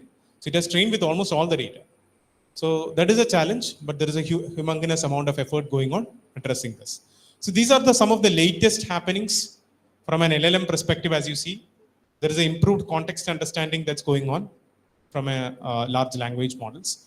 So there is multimodal AI integration happening. What is the meaning of multimodal integration? Have you tried the ChatGPT 4 by uploading an image? So I believe that it needs a subscription, but that is really good. Just try it. Just upload an image of this classroom and ask him how many people are there. It will try to count and say how many male and female are there. Even for me, it is difficult. It will just give me the answer in next 2 minutes or 1 minute. Okay. Even if you ask how many black and white people are here, it will answer that question. It is racist. You have seen that big issue happened in the Google side of it, no? Because whenever there was a few suggestions going on for generating images, it was only generating black people for certain jobs. Okay, it is biased. That's where people are fighting to make it unbiased. Okay, so that is the kind of technology that's going on. So you can just upload and see how the changes are there. Now coming into our topic here, all the things I've shown you is the basics, the concepts, so that you all understand what I'm trying to say. What is Gen AI? I believe you understood something or nothing, whatever. But we are going into our topic. So we stopped where? Earlier I told about a school. There are a few children coming to the school. There was a physical therapy room, and some of the children were facing some challenges. We stopped it there. Now let me give you some insights into what we were trying to do. So this child was going out. So all of a sudden the teacher came. So here this teacher is a therapist. So she took him, she put him on a wheelchair, and he went back. He was crying like anything. He was not stopping his worry, because he was afraid whether he will be moved into that room. Okay, so that's how that, as a child, 5-year-old, you don't know what is happening. No, you feel that this school is a juvenile center or a place of pedanum. Okay, that's what exactly that was there in their mind. So whenever they come to school, they are afraid because they are going through this kind of an issue. So that is where, when we were there and we were asked to introduce something that would encourage these children to think differently or make things much more entertaining. So that's where my team was there. So we were looking, that was the days when the Angry Bird was released. I don't know how many of you have played Angry Birds. It's a very interesting game. So I was just playing this game, sitting on a chair there. So some of the children were there around me. They were very interested to see what is this. So to my surprise, I just gave this font to them and asked them to play. They just understood it so fast, they started playing it. Even though some of the children, their only moving finger was this finger or this finger. With this, they started playing Angry Birds. So what we understood from that, what is the psychology? If you were there, you see this, what would go in your mind? Look, nothing just gets evolved. Okay, everything should need some reason behind it. What is that? So gaming is something that everyone likes, and including these children. So they are able to understand Angry Birds. They were able to play without much training them. So we understood gamification is going to be a interesting parameter for them. So that's how we started doing a lot of analysis, and we went back and we did all this analysis. So, but if instead of just introducing something like a game, so if you see, even for Instagram or any application bringing in AI into it, it's not the first day they just introduce AI. They understand the psychology of a person, the psychology or the requirement that is required in bringing that change for the person. Yes or no? Because you have been using all these applications on a daily basis. It's not that you just used it and you liked it. There is some reason behind it. So we had to do a lot of analysis with the children, especially cerebral palsy. We started with cerebral palsy. So we did a lot of analysis. There was a child called Nirmal. So we met him in the canteen. So his mother was standing very near to him. So his mother was actually feeding him. Okay, Nirmal. Interestingly, I don't know why I asked this question to his mother. I asked her, അവന് തന്നെ കഴിച്ചൂടെ? Okay. Because most of these children's mothers are there in the school. And she told me, I'll show you how he eats. Okay. Then I was sitting, I wanted to see how he eats. So even we all eat, how do we eat rice? We make it bowl and we'll take it and eat, no? So his mother made this bowl and kept it on the plate. She asked him to take. I don't know why or not. Seeing me, he started shivering. Now he wants to take one bowl and show me that he can eat because he doesn't want to go down in front of his mother. Because I asked this question. He took one bowl. I don't know what happened. All of a sudden, he started shivering. Nothing went into his mouth. He again tried. Almost 4 times he tried. Nothing went to his mouth. Then his mother told, this is the reason why I am feeding. She was just putting me through an example which I felt so bad. And she was a 2nd stage cancer patient. Think of the situation. His father or her husband divorced her because of this child. And this is the social status of this entire spectrum, disability. And that is one reason why our lab works a lot with these children. It is not because for the children alone, it's also for their mothers who put a lot of faith, hope in these children. Okay. And that is where we invented a lot of things. We invented a lot of things called VHAB and stuff. But she survived the cancer. That's what I said. That's something called what? Hope. Pradesha. It's a very, very, very important word in the life of these children. And this guy eats today by himself. Okay. That's the change Tata could bring in that. TCS or my lab could bring in that. We're going to see some of these examples. So let us start with some of the stories here. Okay. I'll start with one example to show you where we started or the recent experiments with Gen AI that's going on in the social world. Now I'm going to introduce you some of the children there. They are not from Adarsh. Okay. So you don't have to connect it with Adarsh here. So you are just going to see some children. Now tell me what they are doing there.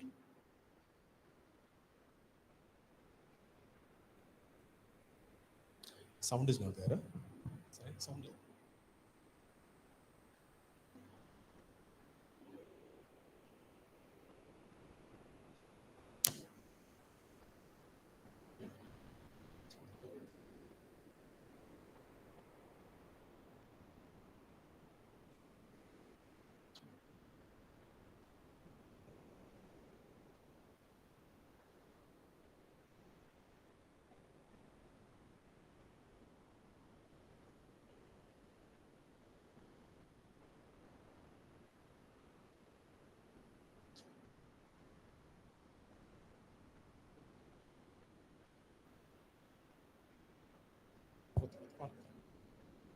So can you say me what was that example for?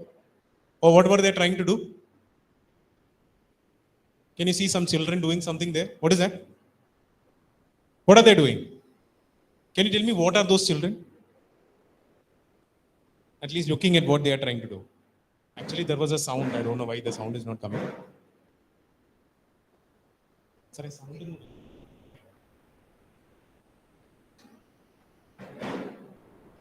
So what are they trying to do? What kind of children are they? Look at them. Observation, very important from AI perspective. What are those children facing? They are blind children. Okay. They are completely blind children. What are they trying to do? I'll just play this once again so that you get some idea. Can you see what they are trying to do? What are they? They are plucking out the leaves. Why? Blind children plucking out leaves. Why? What are they trying? They are trying to feel. Okay, they are trying to feel through what? Their fingers, which is tactile sensation. That is the only method with which they can understand what is there in their surroundings. So this is how these children are taught. This is a school here very near to you, the School of the Blind, the School for Blind, and it is in Alua. If time permits, go and visit this school. It's a beautiful school. Okay, there is almost like 100 children from the age of, I think, 5 years they come there. Everyone is blind, but we never know, or they never show that they are blind. They're so happy children. I visit every month because whenever I feel I am too much getting out of control, I just go and see them because they give me a lot of motivation. And whenever I go there, they identify me from my voice. They're Robin sir or no. And the guys will say that. Even child 5-year-old. And that's what is, guys, that life or the difference, I would say. So this is how they learn. This is one of the videos where one of my interns were taking. The reason why we wanted them to, you can see another video on the side. They are actually playing with the clay. That's a clay modeling. So they were asked to feel it. The reason being, that is one form of communication or one of the most important form of communication for them, fingers. Now, first time when we went to the school, the teachers told the biggest issue that they were facing is the communication. Because these children, since they cannot see words, they cannot see stuff, it's very difficult for them to communicate. So there was an event, okay, in Louis Braille Day. Have you heard about Louis Braille? Louis Braille, Jan 4th is a Louis Braille Day. I was invited as a chief guest there to deliver an address. So there was one small child, Avantika. She was sitting at very front of my chair, okay. She even doesn't know she is sitting there and she's hearing to this. In between, she is calling her mother and she is communicating because she is in her world because she doesn't see things. No? So that is where we understood her communication or the pattern of communication was a bigger issue for these people. So their teachers told us, this is the problem we face. They don't know when to communicate, how to communicate, where to communicate, kind of. And the biggest issue in that form was to understand Braille, because learning Braille was a big task for them. So we started analyzing this starting from Jan. This is a very latest project that is going on. So how we can make them learn Braille. So we built a solution called Braille Builder. And what does that have to do with AI? How do people, and as you saw, fingers are the most important part. Their fingers are much more sensitive than ours. Why? You know, no? Because the dogs have much more sensitivity, almost 100 times sensitive than our nose. That's how they are wired. Similarly, blind people, now coming into why. Because if you look at your brain, you know how your brain works. I'll just give you a very basic example from your neural sensation. So this part of the brain is called frontal lobe, where all your decisions you make on a daily basis comes from this part. Because whenever you see something, you know that that person's name is Adarsh or Ashwita or whatever you call. It's because of this part. That is the reason why in an accident, people are asked to, or when you are driving your vehicle, you are asked to put a seat belt. Because this part of your brain will go and hit and then you are in coma. You cannot make a decision. That is called the vegetative state of humans. Nothing will happen. When stroke happens and all those things, this is what is happening to you. So this is a very important part of your brain where you should be preserving because you make decisions because of this. Now there is another important part which is this part of your brain, the back portion, which contributes to 80% of your brain. And what is that?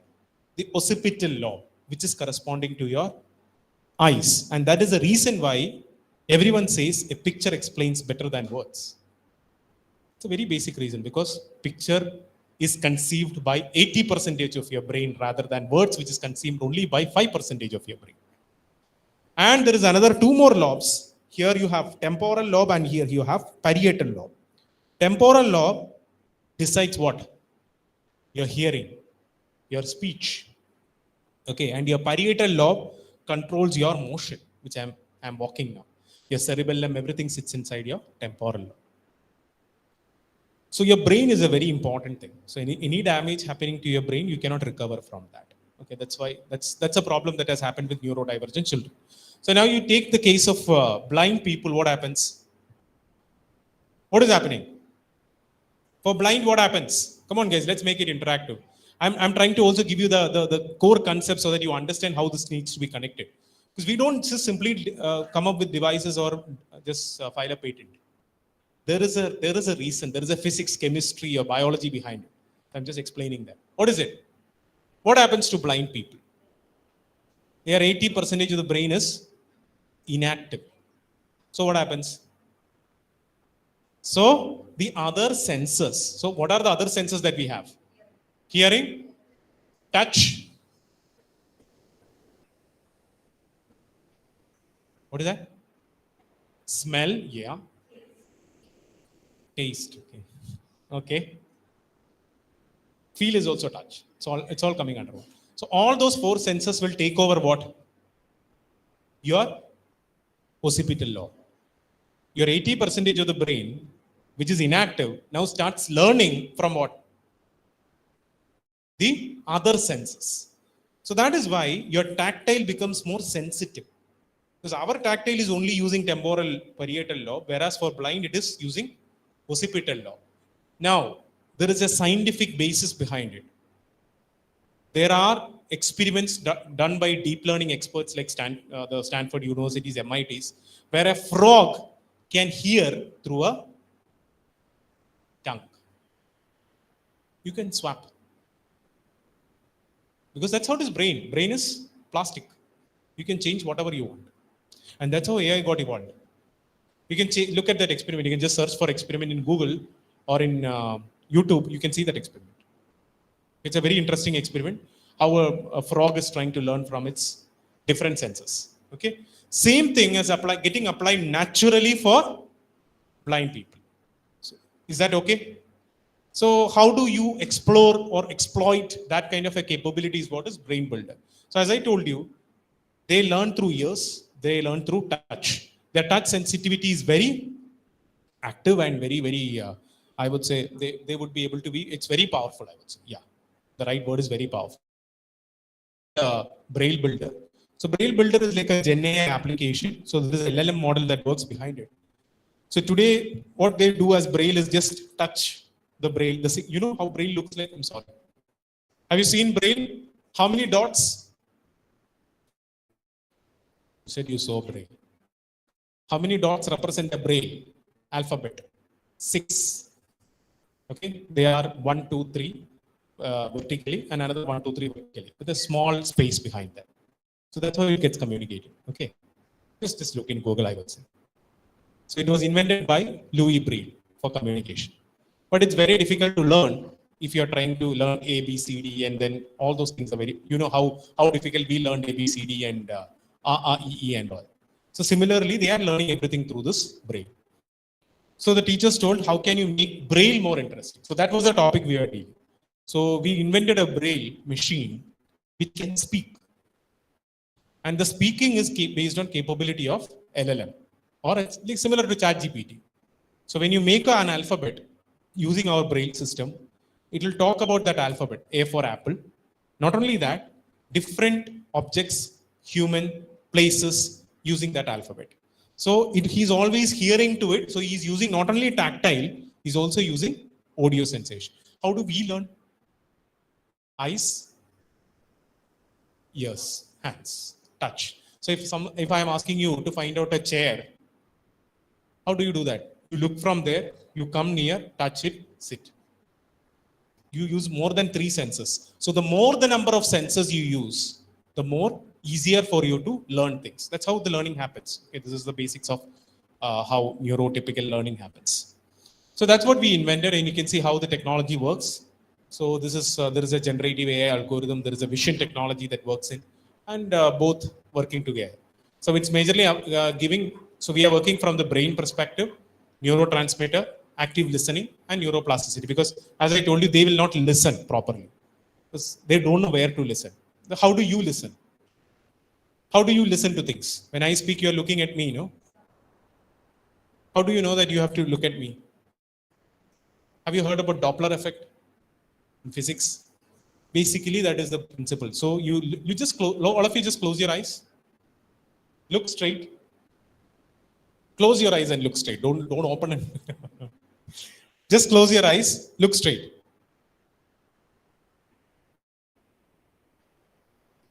Can you understand where I am?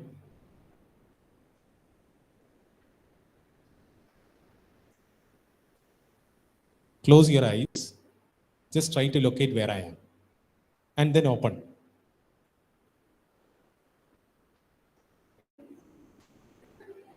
Now that is the problem. Why? Because my microphone is there, no? Come on, guys.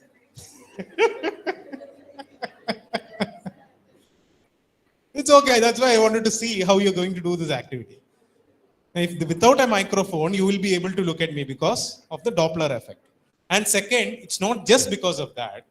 You're also using your eyes to locate me. Eyes do this. But in the case of a blind child, what happens? He's hearing the sound, but he hears a lot of noise in the background. So he exactly doesn't know where to look at. Okay. So that is what Brailleloom works with. Active listening. So we have created a specific listening capability where he will make sure he will look at the device when he learns through his hands and also his ears. Okay. So this is all science behind that, what we were trying to develop. And there is a psychology also being applied. AI is basically being applied to you through psychology. Now let us get another example where AI, and there's a huge amount of AI in this we have used, especially LLM models. Now tell me, what is Uber doing with AI? I believe most of you have used Uber, no? No? Some of you. What is Uber? What is Uber used for? Taxi. Okay. Why Uber is for? Which psychological component is being served by Uber? What is that? Convenience. Yes, Uber is convenient. Think of earlier days, going to a taxi, asking him to go from here to Ernakulam town, and you start bargaining, he will start with 20,000 rupees, and it has to come down to 1,000 rupees. You will have to space another half an hour, no? Uber, nothing. Second is safety. For women, they use Uber majorly, it's highly secure. Even though there's a lot of other things we can debate on, but Uber is most secure platform. Anything else? Is it only convenience and safety? What is it? What is that? Joy. Because using that app, it's a beautiful app where you don't want to learn many things, but you can use it in a very simple manner. Even anyone at any age who does know to use a basic smartphone can use it. And that's the power of AI. And they change the design based on whatever necessity skills and stuff that is required. So there's a lot of data that goes in behind. So why I wanted to bring that example is that's how this thing also works. The way in which the communication is built here is based on the data we collect from these children. Okay, how they look, what they want to learn more, all this information is there with us now. Now said that, now you can see this device. So there is he's a teacher there. He's also 100% blind. So you can see how the children are feeling it. Can you see the device in his hands? It's not very clear and visible for all of you. But can you see the other guy is actually trying to hold the hands of other person and learn it? Because one person is actually teaching the other person how to read that. So that's how this device has been invented. And so that's how this system has been invented. So that's how LLM has been used for changing the lives of children who are blind. So that's what I wanted to show you an example. This is a sir there who is actually teaching the child how to use Braille. Actually, he's speaking to him and he's also operating parallelly with it. So you can go to the school, you can see how it works. It's a beautiful device, changing the way education is given to blind children. Now, next is, as I discussed earlier, this is a place where we have been working, especially with cerebral palsy, autism, the story which I told you. So this is a child. His name is Sharon. Now he's no more a child. He's almost like 20 years, more than 20. So we met him almost when he's 15, 5 years back. So he was facing a challenge during those days to climb the stairs. So what is the challenge was his mother had to bring him to school. And most of the times the electricity is not there. He's living on the 11th floor of the apartment. Because those days when electricity goes, you know what happened. So she had to carry him down and bring to the school. He's from Adarsh. So think of the mother. He's much bigger than the mother now. So she told me when in this meeting, this is the biggest thing I am facing. Why don't you bring some technology to change him? So that's how we have got invented. The gamification concept got invented for Nirmal, for Sharon, all these people that you see here. And this is how he was getting trained there. I think there is a sound missing. There is sound. So you can see how he is being trained, no? So he's been that is a milestone that they do. They don't make him learn cognitive like we learn E and all. The target for these children is to walk, to do basic activities for daily living. So that's how this child was. So later on we introduced this. This is a product by us from TCS. This is called VHab. You can search for this. This was done in collaboration with Barclays Bank. So there was a sound actually that's missing. I don't know why.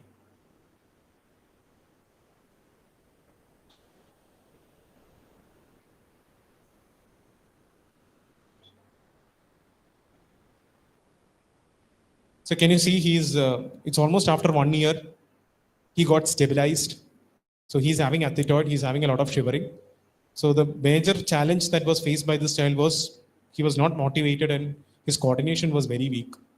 But this application is a gamified application, AI based, which was actually intended for him to understand and make him walk. So you see one game that he was trying to play in that.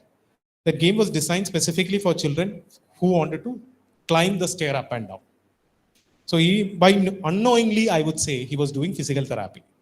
So he has to stamp on certain things. So we designed it like that by tracking his legs, understanding what to do and stuff. So after a few months, so we made this process, because every AI that we introduce from TCS or any kind of these companies, we wanted to make sure it lies in their brain or it becomes a habit. So when I talk about habit, what is the habit? Daily you do certain things. I believe you do something. Brush your teeth. I believe you do that. And that's a basic activity. And that's a habit. Why? You have been doing it several times, okay, for the past few years. And that's the reason why we needed to create this in his basal ganglia. That's a part of the brain. And that's why you use all this kind of applications like the Uberization or the Instagram Reels. Everything has become a habit for you. Now that's happened for this application. So we made sure that dopamine is released. We did a lot of analysis using brain-computer interface to understand, okay, how this is working, okay, to understand how the applications are actually working on their brain. And now you can see how he walks. Now he's doing his bachelor's in one of the colleges. So can you see how he's walking? So let's give a clap for Sharan. No? So he comes to school by himself. He goes out of school by himself. Doesn't need any support from the parents. And that's a social change we brought in. Now his mother goes to work. She doesn't need to be fearful about his child. And the word initially I told, what is that? Hope. And that is where after 7 years, Sharon could achieve. Okay, hope is very important. Even though for us it is very easy, for them it's not that easy. So he walked after almost 7 years, and this is the kind of change we do almost for 5,000 plus children from TCS using these kind of AI. This is all AI. And this is what you guys can also contribute. This is one example which I wanted to show you. This is another child. This I need sound.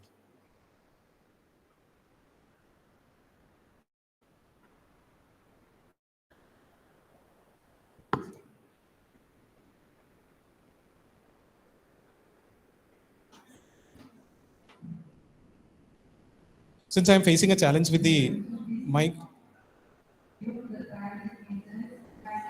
it's not here, no? Okay, fine. So I'll just, I think then we'll leave it. It's not coming, no?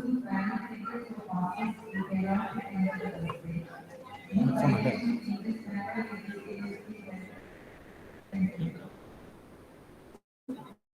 Ah, നോക്ക് നോക്ക്.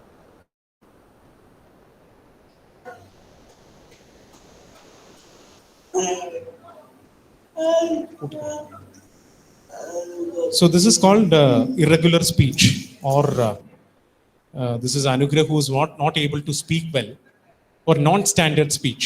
Okay, can you understand what he was trying to say? He was introducing himself. He was saying, "My name is Anugrah," but how many of you understood that? It took me almost a day to understand this one. Okay, so that's where we started working with Anugrah to understand what we could do. So we developed a device based on that. Was the time Wonder Woman was into the market, and it's a wonderful, I would say, movie which he liked the most, and we introduced that through this as a headband for him so that he can communicate with that, because this is for cerebral palsy children. So this is one of the most powerful AI tools, I would say, which we work with even Google. There is a project called Project Relate by Google. You can go and search for it, where an assistant is integrated into it. So this is the device, as you see.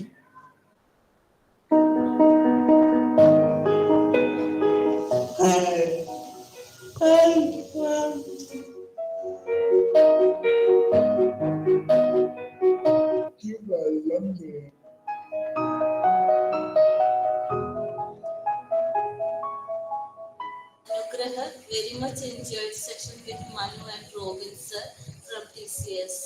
Happy to hear his own voice and also to hear clearly whatever he communicates.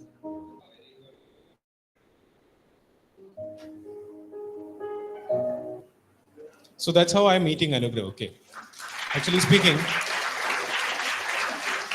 Anugrah, look, when we were deploying, we met Anugrah, but he was asking for a glass of water. So it was so annoying that we didn't understand what he was asking. His mother came and told he was actually asking for a glass of water. Think of our situation. We are not able to understand other person's communication. So that's where we introduced this device, an AI-based device. When he uses gesture, that will actually speak. So this is how he communicated. He was asking for a glass of water. Now that with this device, പ്രധാനമായും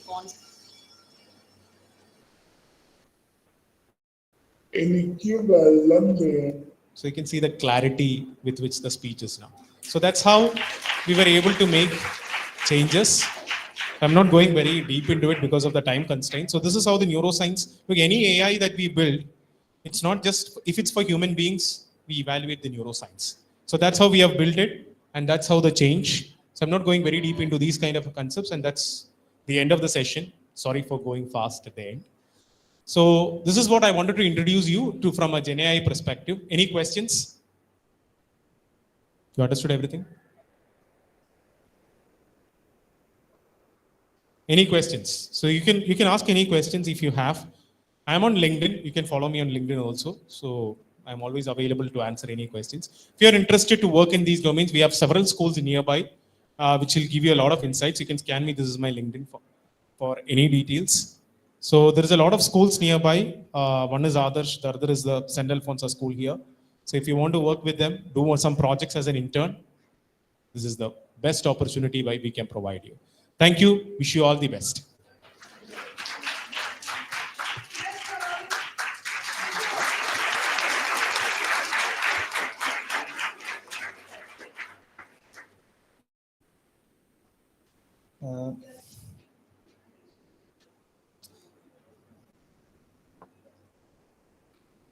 Don't know, the question is a bit out of context, but it is related to Gen AI, so I would like to ask it.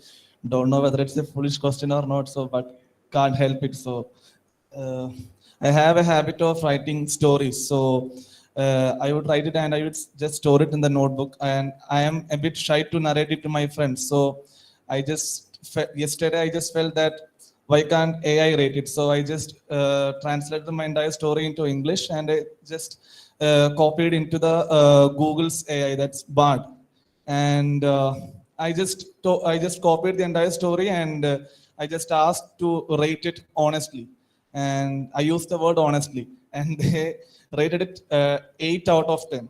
And I asked it to rate honestly, and they still stood by their opinion. That's 8 out of 10. And then I just experimented in Chat GPT. I just repeated the entire procedure, and I just asked them rate honestly. And initially they gave me 8 out of 10, but when I asked one more time, the rating came down to 7 out of 10, and then I repeated in loop, and it just came to 1 on 10. So whom should I believe? Look, the problem when you are into a specific, very specific activities of dealing with hallucination, it's called hallucination. So each time when you are trying to ask a question to a particular LLM, this is all LLMs, basically. What it is trying, it is taking a set of information and giving you that information. But again and again, you are doubtful. That's the reason why ChatGPT always plays around with that information. The best tool to use here is cloud. Okay, ask anything to cloud because cloud has more human perception in that. Hallucination is minimally reduced. It's based on the type of instrument that you use, type of LLM model you use. Cloud is good, Bard is good. ChatGPT is used for applications where you see there is a productivity related things to be, for example, email writing and all those kind of activities. So always confine to things which gives you the best results in that particular area. That's the reason why you're getting this. But fantastic question and wish you all the best. I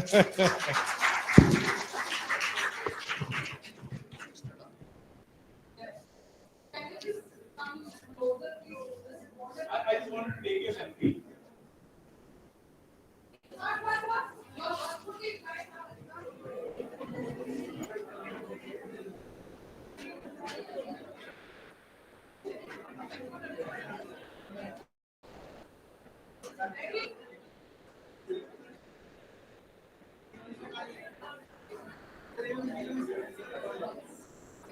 Just say hi, no, I cannot stop.